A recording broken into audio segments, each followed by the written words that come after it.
జై శ్రీమన్నారాయణ. నమస్కారం అండి. నా పేరు మహాలక్ష్మి. శ్రీస్మృతి ఛానల్కు స్వాగతం అండి. నేను ఈరోజు ఈ వీడియోలో వటసావిత్రి వ్రతం ఎప్పుడు ఎలా చేసుకుంటారు, వటసావిత్రి వ్రత కథ ఏమిటి తెలియజేయబోతున్నానండి. వటసావిత్రి వ్రతం జ్యేష్ఠ శుద్ధ పూర్ణిమ నాడు ఆచరించాలండి. చాంద్రమానం ప్రకారం 3వ నెల జ్యేష్ఠమాసం. ఈ మాసంలో వచ్చే పూర్ణిమ నాడు చంద్రుడు జ్యేష్ఠ నక్షత్ర సమీపంలో సంచరిస్తూ ఉండడం వల్ల ఈ మాసానికి జ్యేష్ఠమాసం అనే పేరు వచ్చింది. ఈ మాసంలో గ్రీష్మ ఋతువు ప్రారంభమవుతుంది.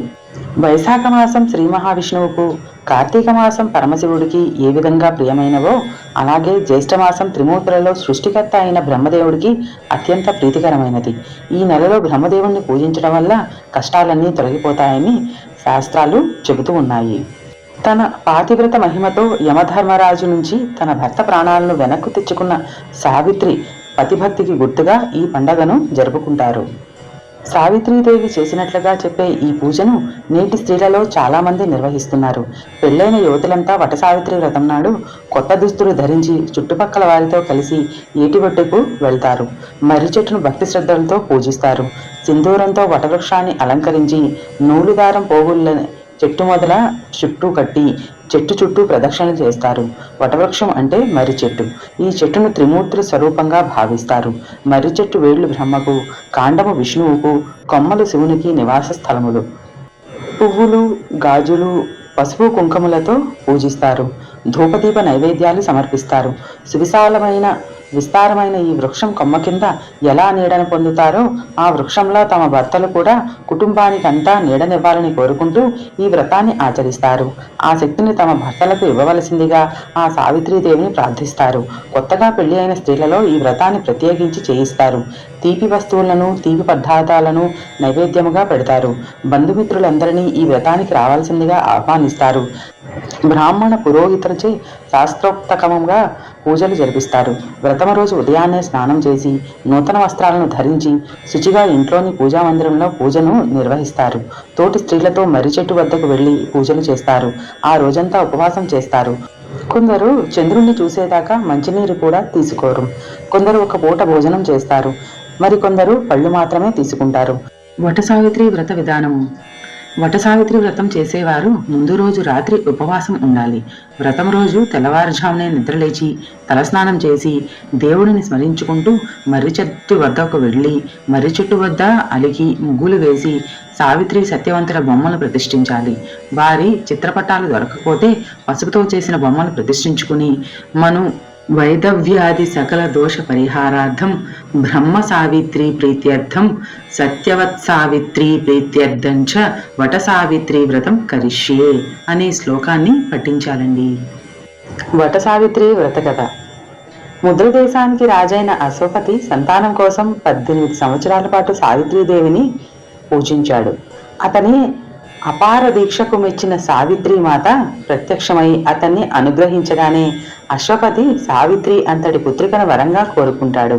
అతని భక్తికి మెచ్చిన దేవి తన వరప్రసాదమైన ఆ పుత్రిక వల్ల అశ్వపతికి ఎనలేని కీర్తితో పాటు 100 పుత్రులు కలుగుతారని అనుగ్రహించింది. అశ్వపతి ఆ వరప్రభావంతో కలిగిన బిడ్డకు సావిత్రి అని పేరు పెట్టి అతి గారాభంగా పెంచసాగాడు. యుక్త వయస్సు రాగానే సావిత్రి సాల్వరాజ వంశుడైన సత్యవంతుని గుణగణాదులు విని అతన్నే తన భర్తగా చేసుకోవాలని నిశ్చయించుకుంటుంది. సత్యవంతుని అసలు పేరు జితాశ్వుడు. కానీ ఎల్లప్పుడూ సత్యాన్నే పలకడం వల్ల సత్యవంతుడనే పేరుతో ప్రఖ్యాతి పొందుతాడు. అతని తండ్రి ద్యుమత్సేనుడు రాజ్యాన్ని కంటి చూపును పోగొట్టుకుని భార్యా సమేతుడై అడవిలో ఆశ్రమ జీవితం కొనసాగిస్తూ ఒక్కగానొక్క కుమారుడైన సత్యవంతునిపైనే ఆశలు పెట్టుకుని జీవిస్తూ ఉంటాడు. నారదుని ద్వారా వివరాలు విన్న సావిత్రి సత్యవంతునితో వివాహం జరిపించమని వేడుకుంటుంది. నారదుడు సత్యవంతుని ఆయు ప్రమాణం మరొక్క సంవత్సరం కాలమేనని, అటువంటి అల్పాయుష్కుణ్ణి వరించవద్దని చెబుతాడు. కానీ దృఢచిత్త అయిన సావిత్రి విధిని తన మనోబలంతో ఎదుర్కొనగలనని చెప్పి మార్గాంతరం చూపించమని నారదుణ్ణి ప్రార్థిస్తుంది. నారదుడు ఆమెకు బాలా త్రిపుర సుందరి త్రిరాత్ర వ్రతాన్ని బోధించిన తర్వాత ఆమె తండ్రిని సంప్రదించి సావిత్రి సత్యవంతుల వివాహం జరిపించి వెళ్ళిపోయాడు. ముద్రదేశపు రాజకుమారిగా అతి గారాభంగా పెరిగిన సావిత్రి అతి సామాన్యమైన ఇల్లాలుగా నిరాడంబరంగా ప్రశాంతమైన ఆశ్రమవాసంలో జీవితాన్ని గడపడం ప్రారంభించింది. అత్తామామలను జాగ్రత్తగా చూసుకుంటూ భర్తతో అనురాగంలో మునిగి తేలుతున్న మనసులో నారదుని మాటలు గుర్తు చేసుకుంటూనే ఉంటుంది. మహర్షి చెప్పిన కాలానికి 4 రోజుల ముందుగా సావిత్రి బాలత్రిపుర సుందరి త్రిరాత్ర వ్రతాన్ని ప్రారంభిస్తుంది. కఠోర దీక్షతో ఆ వ్రతాన్ని నియమబద్ధంగా పూర్తి చేస్తుంది.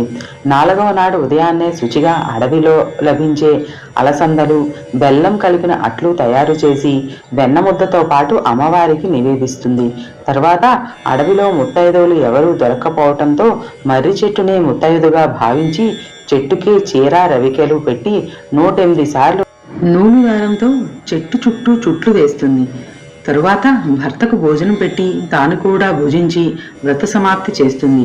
నారదుడు చెప్పిన గడువ రోజున యథాప్రకారం భర్త గొడ్డలితో అడవిలోకి బయలుదేరగానే తాను కూడా భర్తతో పాటు నడవసాగింది. భర్త వెంటనే నడుస్తున్న సావిత్రి అతను చూపుతున్న వింతలు చూస్తూ చెబుతున్న విశేషాలు వింటున్నా ఆమె సర్వేంద్రియాలు భర్తపైనే కేంద్రీకరించి ఉంచింది. కాసేపు అయ్యాక ఆ దుర్ఘడియ రానే వచ్చింది. నడిచి నడిచి అలసిన భర్తను తన వడిలో పడుకోబెట్టుకుంది సావిత్రి. మరుక్షణమే నిద్రలోకి జారిపోయాడు సత్యవంతుడు. ఇంతలో మహిషువు ఘంటలు గణగణమని మోగగా పాసహస్తుడై భీకరాకారంతో వచ్చిన కాలయముడు సత్యవంతునిలోని జీవుని చెరపట్టి లాగాడు. త్రిరాత్రవ్రతం చేసిన ఫలము వల్ల ఎవరికీ కనిపించని ఆ భీకర దృశ్యాలు సైతం ఆ సావిత్రికి కనిపించసాగాయి. సావిత్రి తన భర్త జీవాన్ని తీసుకెళ్తున్న యముణ్ణి అడ్డుకుంది. తనను చూసి కూడా చలించని ఆమెతో యముడు, నేటితో నీకు నీ భర్తకు మధ్య రుణం తీరింది. నీ భర్తకు జరిపించవలసిన సంస్కారాలు జరిపి నీ తోవన నీవు వెళ్ళు అని మరలిపోయాడు. విగత జీవుడైన తన భర్త శవాన్ని చెట్టుచాటున దాచి సావిత్రి యముణ్ణి అనుసరించింది. ఎవరో అనుసరిస్తున్నారని తిరిగి చూసిన యముడు, నీ ధైర్యానికి మెచ్చి నీ భర్త ప్రాణం తప్ప ఏదైనా వరమిస్తాను కోరుకో అన్నాడు.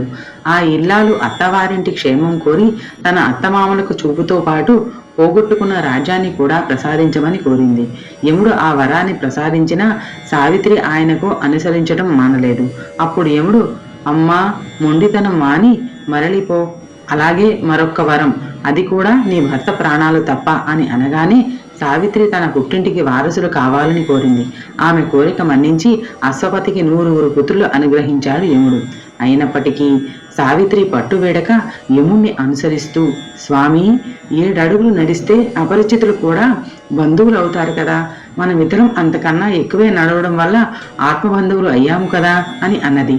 దానికి యముడు, సావిత్రి, నీ మాటలు నన్ను సంతోషపరిచాయి, మరొక్క వరమిస్తాను అడుగు అన్నాడు. స్వామి, మీరు ఈసారి ఎట్టి నిబంధనలు విధించలేదు కాబట్టి నా సౌభాగ్యాన్ని నాకు ప్రసాదించమని వినమ్రంగా చేతులు జోడించి కోరింది.